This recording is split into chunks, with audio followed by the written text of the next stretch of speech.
The Great Gatsby, Chapter 8, page 157. I couldn't sleep all night. A foghorn was groaning incessantly on the sound. I tossed half sick between grotesque reality and savage, frightening dreams. Toward dawn, I heard a taxi go up Gatsby's Drive, and immediately I jumped out of bed and began to dress. I felt that I had something to tell him, something to warn him about, and morning would be too late. Crossing his lawn, I saw that his front door was still open, and he was leaning against a table in the hall, heavy with dejection or sleep. Nothing happened, he said wanly. I waited, and about 4 o'clock she came to the window and stood there for a minute and then turned out the light. His house had never seemed so enormous to me as it did that night when we hunted through the great rooms for cigarettes. We pushed aside curtains that were like pavilions and felt over innumerable feet of dark wall for electric light switches. Once I tumbled with a sort of splash upon the keys of a ghostly piano. There was an inexplicable amount of dust everywhere, and the rooms were musty as though they hadn't been aired for many days. I found the humidor on an unfamiliar table with two stale dry cigarettes inside. Throwing open the French windows of the drawing room, we sat smoking out into the darkness. You ought to go away, I said. I'm pretty certain they'll trace your car. Go away now, old sport? Go to Atlantic City for a week or up to Montreal. He wouldn't consider it. He couldn't possibly leave Daisy until he knew what she was going to do. He was clutching at some last hope, and I couldn't bear to shake him free. It was this night that he told me the strange story of his youth with Dan Cody. Told it to me because Jay Gatsby had broken up like glass against Tom's hard malice, and the long secret extravaganza was played out. I think that he would have acknowledged anything now without reserve, but he wanted to talk about Daisy. She was the first nice girl he had ever known. In various unrevealed capacities, he had come in contact with such people, but always with indiscernible barbed wire between. He found her excitingly desirable. He went to her house at first with other officers from Camp Taylor, then alone. It amazed him. He had never been in such a beautiful house before, but what gave it an air of breathless intensity was that Daisy lived there. It was as casual a thing to her as his tent out at a camp was to him. There was a right mystery about it, a hint of bedrooms upstairs, more beautiful and cool than other bedrooms, of gay and radiant activities taking place through its corridors, and of romances that were not musty and laid away already in lavender, but fresh and breathing, and redolent of this year's shining motor cars and of dances whose flowers were scarcely withered. It excited him, too, that many men had already loved Daisy. It increased her value in his eyes. He felt their presence all about the house, pervading the air with the shades and echoes of still vibrant emotions. But he knew that he was in Daisy's house by a colossal accident. However glorious might be his future as Jay Gatsby, he was at present a penniless young man without a past, and at any moment the invisible cloak of his uniform might slip from his shoulders. So he made the most of his time. He took what he could get, ravenously and unscrupulously. Eventually, he took Daisy one still October night, took her because he had no real right to touch her hand. He might have despised himself, for he had certainly taken her under false pretenses. I don't mean that he had traded on his phantom millions, but he had deliberately given Daisy a sense of security. He let her believe that he was a person from much the same stratum as herself, that he was fully able to take care of her. As a matter of fact, he had no such facilities. He had no comfortable family standing behind him, and he was liable at the whim of an impersonal government to be blown anywhere about the world. But he didn't despise himself, and it didn't turn out as he had imagined. He had intended probably to take what he could and go, but now he found that he had committed himself to following of a grail. He knew that Daisy was extraordinary, but he didn't realize just how extraordinary a nice girl could be. She vanished into her rich house, into her rich full life, leaving Gatsby nothing. He felt married to her. That was all. When they met again 2 days later, it was Gatsby who was breathless, who was somehow betrayed. Her porch was bright with the bought luxury of starshine. The wicker of the settee squeaked fashionably as she turned toward him, and he kissed her curious and lovely mouth. She had caught a cold, and it made her voice huskier and more charming than ever, and Gatsby was overwhelmingly aware of the youth and mystery that wealth imprisons and preserves, of the freshness of many clothes, and of Daisy, gleaming like silver, safe and proud above the hot struggles of the poor. I can't describe to you how surprised I was to find out I loved her, old sport. I even hoped for a while that she'd throw me over, but she didn't, because she was in love with me too. She thought I knew a lot, because I knew different things from her. Well, there I was, way off my ambitions, getting deeper in love every minute, and all of a sudden I didn't care. What was the use of doing great things if I could have a better time telling her what I was going to do? On the last afternoon before he went abroad, he sat with Daisy in his arms for a long, silent time. It was a cold fall day, with fire in the room and her cheeks flushed. Now and then she moved, and he changed his arm a little, and once he kissed her dark, shining hair. The afternoon had made them tranquil for a while, as if to give them a deep memory for the long parting the next day promised. They had never been closer in their month of love, nor communicated more profoundly with one another than when she brushed silent lips against his coat shoulder, or when he touched the end of her fingers gently as though she were asleep. He did extraordinarily well in the war. He was a captain before he went to the front, and following the Argonne battles, he got his majority and the command of the divisional machine guns. After the armistice, he tried frantically to get home, but some complication or misunderstanding sent him to Oxford instead. He was worried now. There was a quality of nervous despair in Daisy's letters. She didn't see why he couldn't come. She was feeling the pressure of the world outside, and she wanted to see him and feel his presence beside her and be reassured that she was doing the right thing after all. For Daisy was young, and her artificial world was redolent of orchids and pleasant, cheerful snobbery, and orchestras which set the rhythm of the year, summing up the sadness and suggestiveness of life in new tunes. All night the saxophones wailed the hopeless comment of the Beale Street blues, while 100 pairs of golden and silver slippers shuffled in the shining dust. At the great tea hour, there were always rooms that throbbed incessantly with this low, sweet fever, while fresh faces drifted here and there like rose petals blown by the sad horns around the floor. Through this twilight universe, Daisy began to move again with the season. Suddenly, she was keeping half a dozen dates a day with half a dozen men and drowsing asleep at dawn with the beads and chiffon of an evening dress tangled among dying orchids on the floor beside her bed. And all the time, something within her was crying for decision.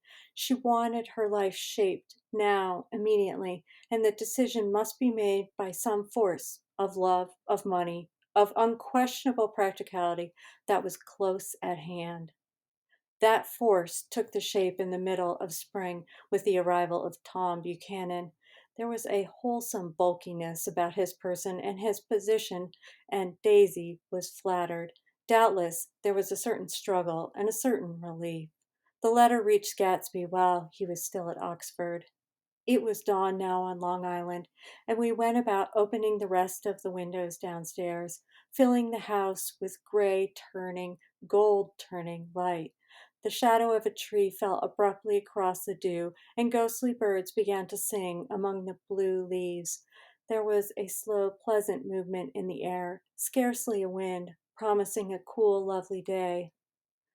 I don't think she ever loved him. Gatsby turned around from a window and looked at me challengingly. You must remember, old sport, she was very excited this afternoon. He told her those things in a way that frightened her. that made it look as if I was some kind of a cheap sharper, and the result was she hardly knew what she was saying. He sat down gloomily. Of course, she might have loved him, just for a minute, when they were first married, and loved me more even then, do you see? Suddenly, he came out with a curious remark. In any case, he said, it was just personal. What could you make of that, except to suspect some intensity in his conception of the affair that couldn't be measured? He came back from France when Tom and Daisy were still on their wedding trip and made a miserable but irresistible journey to Louisville on the last of his army pay. He stayed there a week, walking the streets where their footsteps had clicked together through the November night and revisiting the out of way places to which they had driven in her white car. Just as Daisy's house had always seemed to him more mysterious and gay than other houses, so his idea of the city itself, even though she was gone from it, was pervaded with a melancholy beauty. He left feeling that if he had searched harder, he might have found her, that he was leaving her behind. The day coach, he was penniless now, was hot. He went out to the open vestibule and sat down on a folding chair, and the station slid away, and the backs of unfamiliar buildings moved by. Then out into the spring fields, where a yellow trolley raced them for a minute with people in it who might once have seen the pale magic of her face along the casual street. The track curved, and now it was going away from the sun, which, as it sank lower, seemed to spread itself in benediction over the vanishing city where she had drawn her breath. He stretched out his hand desperately, as if to snatch only a wisp of air, to save a fragment of the spot that she had made lovely for him. But it was all going by too fast now for his blurred eyes, and he knew that he had lost part of it, the freshest and the best, forever. It was 9 o'clock when we finished breakfast and went out on the porch. The night had made a sharp difference in the weather, and there was an autumn flavor in the air. The gardener, the last one of Gatsby's former servants, came to the foot of the steps. I'm going to drain the pool today, Mr. Gatsby. Leaves'll start falling pretty soon, and then there's always trouble with the pipes. Don't do it today, Gatsby answered. He turned to me apologetically. You know, old sport, I've never used that pool all summer. I looked at my watch and stood up. 12 minutes to my train. I didn't want to go to the city. I wasn't worth a decent stroke of work, but it was more than that. I didn't want to leave Gatsby. I missed that train, and then another, before I could get myself away. I'll call you up, I said finally. Do, old sport. I'll call you about noon. We walked slowly down the steps. I suppose Daisy'll call too. He looked at me anxiously, as if he hoped I'd corroborate this. I suppose so. Well, goodbye. We shook hands and I started away. Just before I reached the hedge, I remembered something and turned around. They're a rotten crowd, I shouted across the lawn. You're worth the whole damn bunch put together. I've always been glad I said that. It was the only compliment I ever gave him, because I disapproved of him from beginning to end. First, he nodded politely, and then his face broke into that radiant and understanding smile, as if we'd been in ecstatic cahoots on that fact all the time. His gorgeous pink rag of a suit made a bright spot of color against the white steps, and I thought of the night when I first came to his ancestral home 3 months before. The lawn and drive had been crowded with faces of those who guessed at his corruption, and he had stood on those steps, concealing his incorruptible dream as he waved them goodbye. I thanked him for his hospitality. We were always thanking him for that, I and the others. Goodbye, I called. I enjoyed breakfast, Gatsby. Up in the city, I tried for a while to list the quotations on an interminable amount of stock. Then I fell asleep in my swivel chair. Just before noon, the phone woke me, and I was started up with a sweat breaking out on my forehead. It was Jordan Baker. She often called me at this hour because the uncertainty of her own movements between hotels and clubs and private houses made her hard to find in any other way. Usually her voice came over the wire as something fresh and cool, as if a divot from a green golf links had come sailing in at the office window, but this morning it seemed harsh and dry. I've left Daisy's house, she said. I'm at Hampstead, and I'm going down to Southampton this afternoon. Probably it had been tactful to leave Daisy's house, but the act annoyed me, and her next remark made me rigid. You weren't so nice to me last night. How could it have mattered then? Silence for a moment. Then, however, I want to see you. I want to see you too. Suppose I don't go to Southampton and come into town this afternoon. No, I don't think this afternoon. Very well. It's impossible this afternoon. Various. We talked like that for a while, and then abruptly we weren't talking any longer. I don't know which of us hung up with a sharp click, but I know I didn't care. I couldn't have talked to her across a tea table that day if I'd never talked to her again in this world. I called Gatsby's house a few minutes later, but the line was busy. I tried 4 times. Finally, an exasperated central told me the wire was being kept open for a long distance from Detroit. Taking out my timetable, I drew a small circle around the 3:50 train. Then I leaned back in my chair and tried to think. It was just noon. When I passed the ash heaps on the train that morning, I had crossed deliberately to the other side of the car. I supposed there'd be a curious crowd around there all day, with little boys searching for dark spots in the dust, and some garrulous man telling over and over what happened until it became less and less real, even to him, and he could tell it no longer, and Myrtle Wilson's tragic achievement was forgotten. Now I want to go back a little and tell what happened at the garage after we left there and the night before. They had difficulty in locating the sister, Catherine. She must have broken her rule against drinking that night, for when she arrived, she was stupid with liquor and unable to understand that the ambulance had already gone to Flushing. When they convinced her of this, she immediately fainted, as if that was the intolerable part of the affair.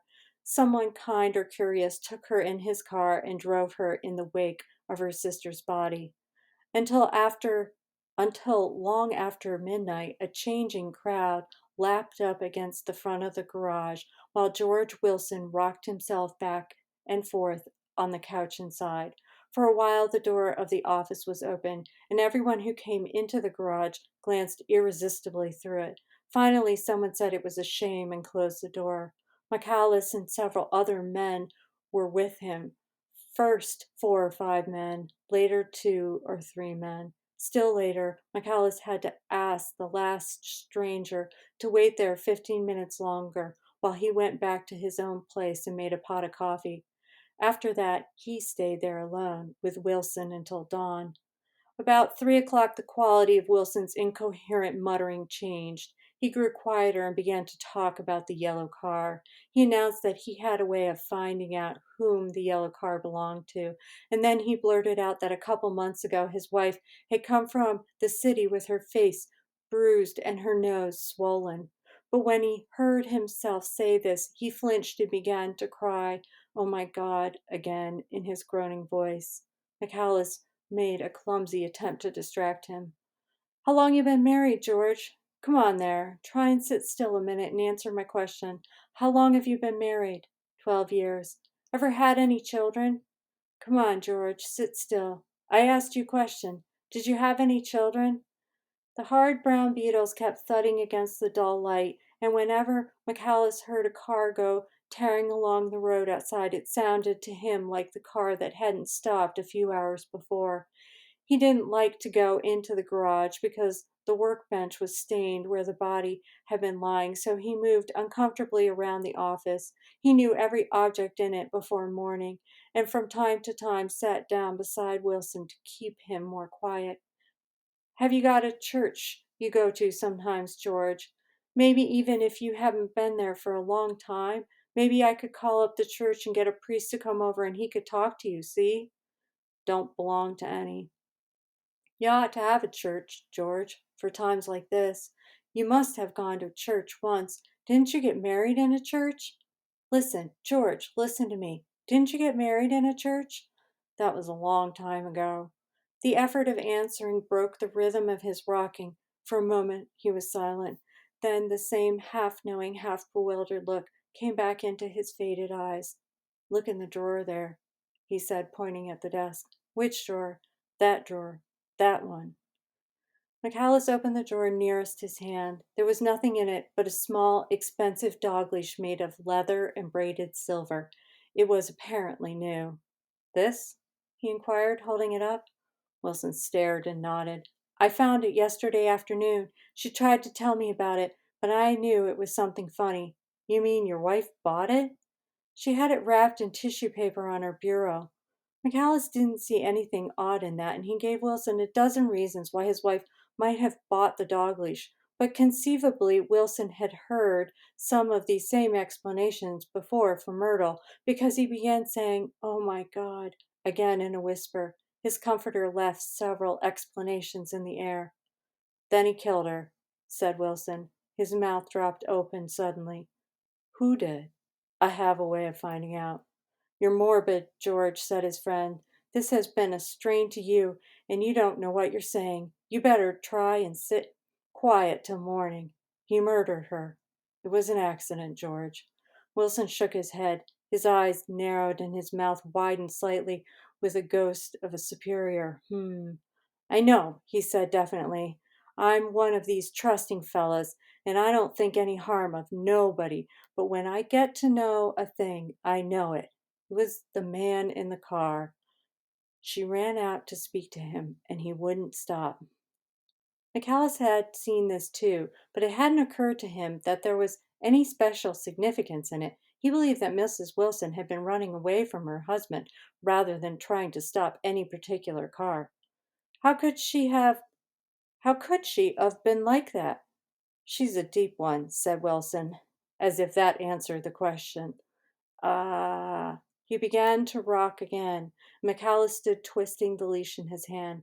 Maybe you got some friend that I could telephone for, George. This was a forlorn hope. He was almost sure that Wilson had no friend.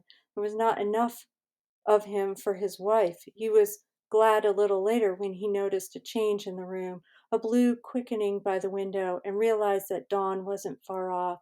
About 5 o'clock, it was blue enough outside to snap off the light. Wilson's glazed eyes turned out to the ash heaps, where the small gray clouds took on fantastic shape and scurried here and there on the faint dawn wind. I spoke to her, he muttered, after a long silence. I told her she might fool me, but she couldn't fool God. I took her to the window. With an effort, he got up and walked to the rear window and leaned with his face pressed against it. And I said, God knows what you've been doing, everything you've been doing. You may fool me, but you can't fool God. Standing behind him, McAllis saw with a shock that he was looking at the eyes of Dr. T.J. Eckelberg, which had just emerged pale and enormous from the dissolving night. God sees everything, repeated Wilson. That's an advertisement, McAllis assured him. Something made him turn away from the window and look back into the room, but Wilson stood there a long time, his face close to the window pane, nodding into the twilight. By 6 o'clock, McAllis was worn out and grateful for the sound of a car stopping outside. It was one of the watchers of the night before who had promised to come back, so he cooked breakfast for three, which he and the other men ate together. Wilson was quieter now, and McAllis went home to sleep. When he awoke 4 hours later and hurried back to the garage, Wilson was gone. His movements, he was on foot all this time, were afterward traced to Port Roosevelt, then to Gad's Hill, where he bought a sandwich that he didn't eat and a cup of coffee. He must have been tired and walking slowly, for he didn't reach Gad's Hill until noon. Thus far, there was no difficulty in accounting for his time. There were boys who had seen a man acting sort of crazy, and motorists at whom he stared oddly from the side of the road. Then, for 3 hours, he disappeared from view. The police, on the strength of what he said to McAllis, that he had a way of finding out, supposed that he spent that time going from garage to garage thereabouts, inquiring for a yellow car. On the other hand, no garageman who had seen him ever came forward, and perhaps he had an easier, surer way of finding out what he wanted to know. By 2:30 he was in West Egg, where he asked someone the way to Gatsby's house. So by that time, he knew Gatsby's name. At 2 o'clock, Gatsby put on his bathing suit and left word with the butler that if anyone phoned word was to be brought to him at the pool. He stopped at the garage for a pneumatic mattress that had amused his guests during the summer, and the chauffeur helped him pump it up. Then he gave instructions that the open car wasn't to be taken out under any circumstances, and this was strange because the front right fender needed repair. Gatsby shouldered the mattress and started for the pool. Once he stopped and shifted it a little, and the chauffeur asked him if he needed help, but he shook his head and in a moment disappeared among the yellowing trees. No telephone message arrived, but the butler went without his sleep and waited for it until 4 o'clock, until long after there was anyone to give it to if it came. I have an idea that Gatsby himself didn't believe it would come, and perhaps he no longer cared. If that was true, he must have felt that he had lost the old warm world, paid a high price for living too long with a single dream. He must have looked up at an unfamiliar sky through frightening leaves and shivered as he found what a grotesque thing a rose is and how raw the sunlight was upon the scarcely created grass. A new world, material without being real, where poor ghosts, breathing dreams like air, drifted fortuitously about, like that ashen, fantastic figure gliding toward him through the amorphous trees. The chauffeur, he was one of Wolsheim's proteges, heard the shots. Afterward, he could only say that he hadn't thought anything much about them. I drove from the station directly to Gatsby's house, and my rushing anxiously up the front steps was the first thing that alarmed anyone. But they knew then, I firmly believe. With scarcely a word said, four of us, the chauffeur, butler, gardener, and I, hurried down to the pool. There was a faint, barely perceptible movement of the water as the fresh flow from one end urged its way toward the drain at the other. With little ripples that were hardly the shadows of waves, the laden mattress moved irregularly down the pool. A small gust of wind that scarcely corrugated the surface was enough to disturb its accidental course with its accidental burden. The touch of a cluster of leaves revolved it slowly, tracing, like the leg of a compass, a thin red circle in the water. It was after we started with Gatsby toward the house that the gardener saw Wilson's body a little way off in the grass, and the Holocaust was complete.